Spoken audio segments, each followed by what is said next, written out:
Hello friends, I am Professor Deepak Narayan Paithankar.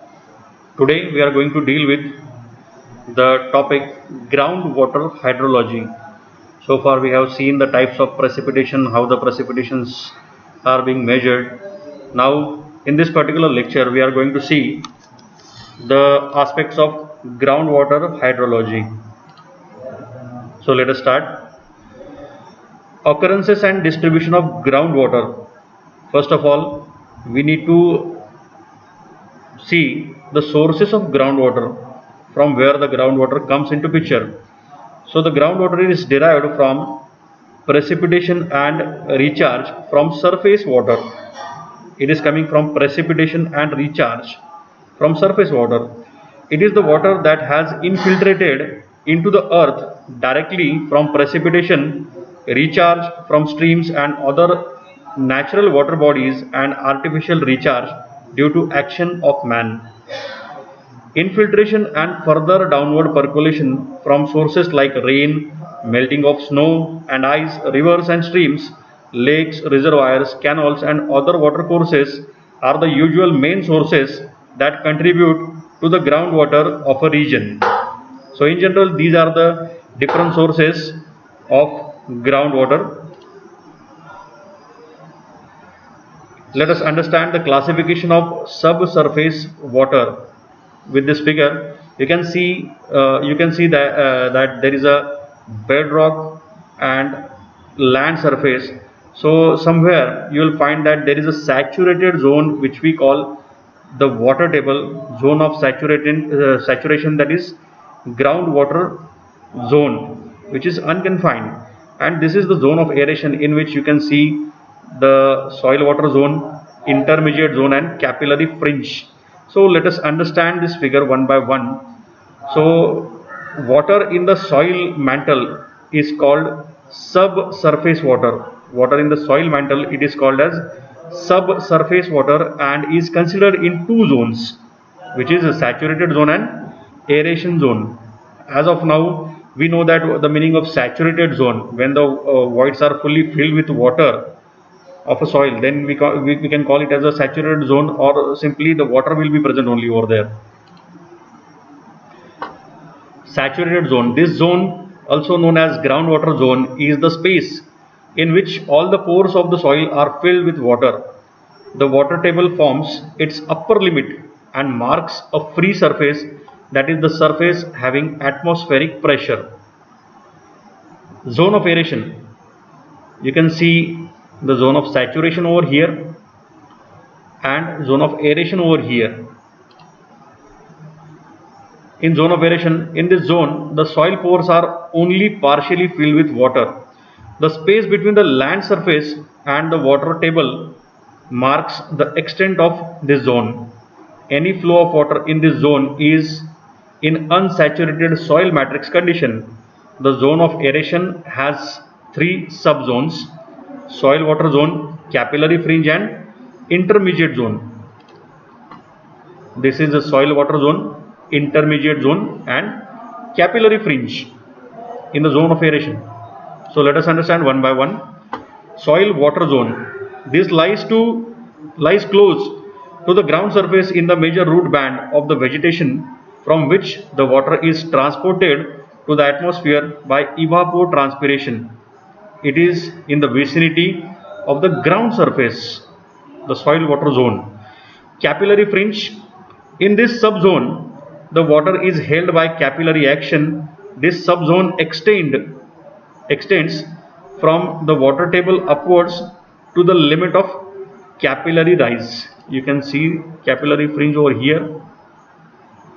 Okay, so with the help of capillary action, whatever the water will be extracted from this saturated zone, it can limit up to a height of this particular capillary fringe zone. Intermediate zone, this subzone lies between the soil water zone and the capillary fringe.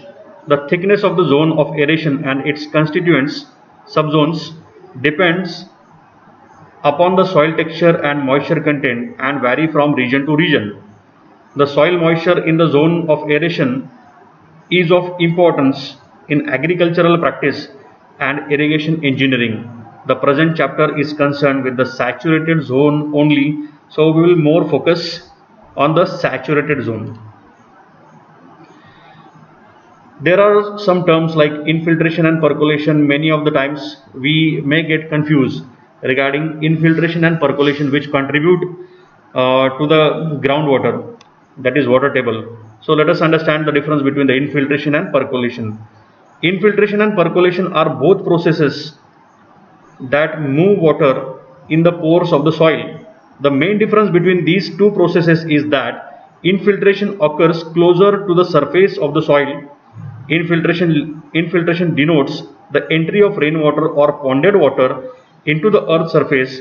The interface is the essence of infiltration process. That means what? Infiltration occurs in very close vicinity to the earth's surface. The descending motion of the infiltered water through the soil and rock is called percolation. So first of all, infiltration will occur and then percolation will occur. Infiltration delivers water from the surface into the soil and plant rooting zone, while percolation moves it through the soil profile to replenish groundwater supplies or become part of the subsurface runoff process. Thus, the percolation process represents the flow of water from unsaturated zone to the saturated zone. There are several saturated formations, with aquifer, aquitard, aquiclude and aquifuge, which are essential to study in view of this groundwater hydrology. So let us start. All earth materials from soils to rocks have pore spaces. Although these pores are completely saturated with water below the water table, from the groundwater utilization aspect only, such material through which water moves easily and hence can be extracted with ease are significant.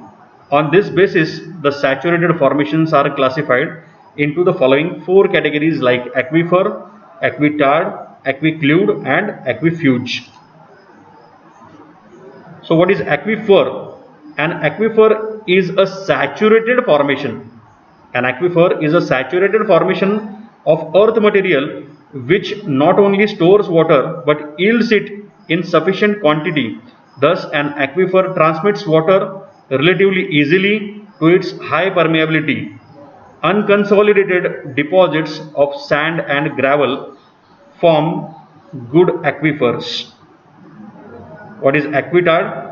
It is a formation through which only seepage is possible and thus the yield is insignificant, that is very low compared to an aquifer. It is partly permeable. A sandy clay unit is an example of aquitard. Through an aquitard, appreciable quantities of water may leak to an aquifer below it. Aquiclude. It is a geological formation which is essentially impermeable to the flow of water. It is a geological formation which is essentially impermeable to the flow of water. It may be considered as closed to water movement even though it may contain large amounts of water due to its high porosity. Clay is an example of an aquiclude. Means what? It can hold the water but it will not allow the movement of water. It is strictly impermeable. Aquifuge. It is a geological formation which is neither porous nor permeable. There are no interconnected openings and hence it cannot transmit water. Massive compact rock without any fractures is an aquifuge. The definitions of aquifer, aquitard and aquiclude as above are relative.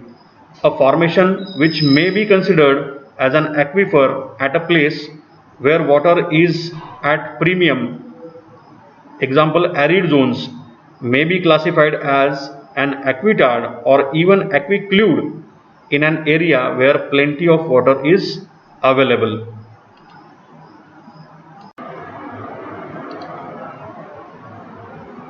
A confined aquifer, also known as Artesian aquifer, is an aquifer which is confined between two impervious beds such as aquicludes or aquifuge. You can see this type of aquifer here. In these two beds, lower confining bed and upper confining bed, the aquifer which is present, it is called as confined aquifer.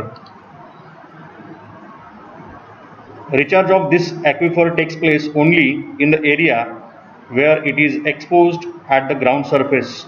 The water in the confined aquifer will be under pressure, and hence the piezometric level will be much higher than the top level of the aquifer.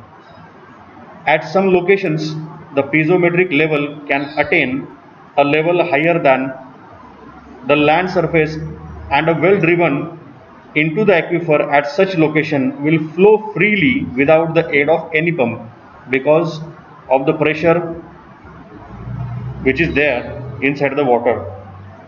A confined aquifer is called a leaky aquifer if either or both of its confining beds are aquitards, as you can see in the figure. See, this is what the confined aquifer is, which is confined between this lower confining bed and upper confining bed. This is an unconfined aquifer of which only the lower portion it is confined by this particular bed, and upper portion it is having this particular ground surface and which is free to the top level of water table over here. A recharge of this particular confined aquifer, it is possible where it is exposed as shown in this particular figure.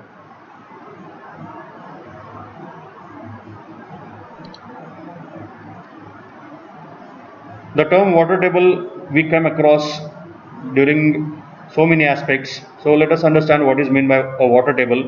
A water table is a free surface in an unconfined aquifer.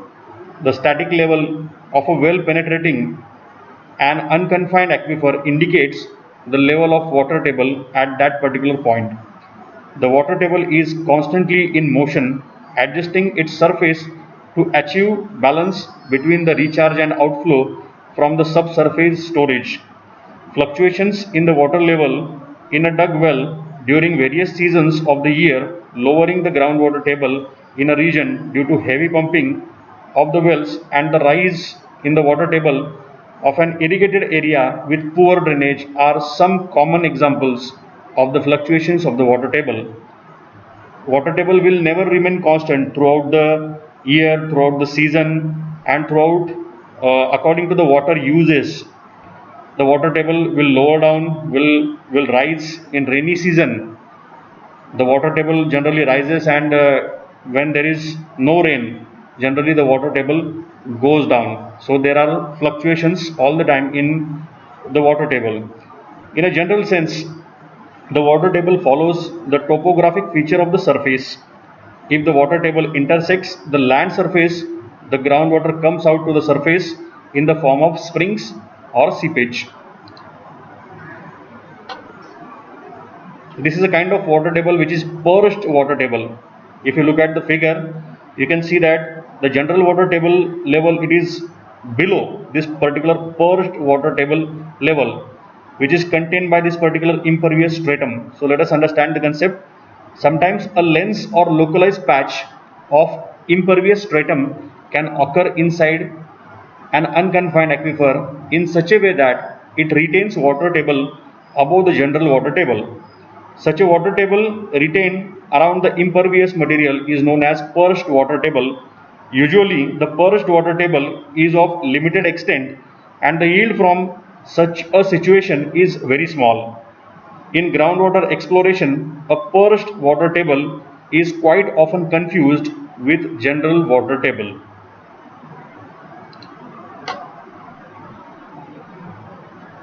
The position of the water table relative to the water level in a stream determines whether the stream contributes water to the groundwater storage or other way about.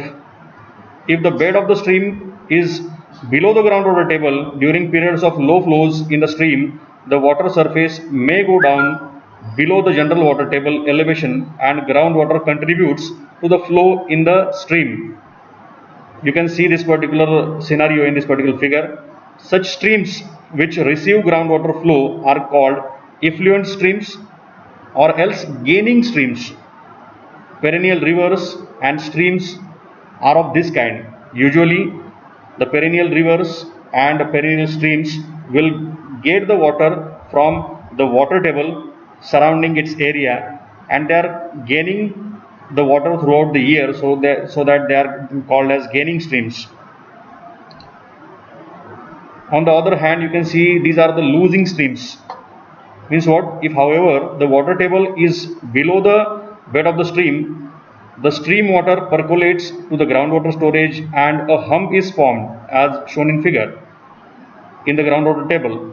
Such streams which contribute to the groundwater are also known as influent streams or losing streams.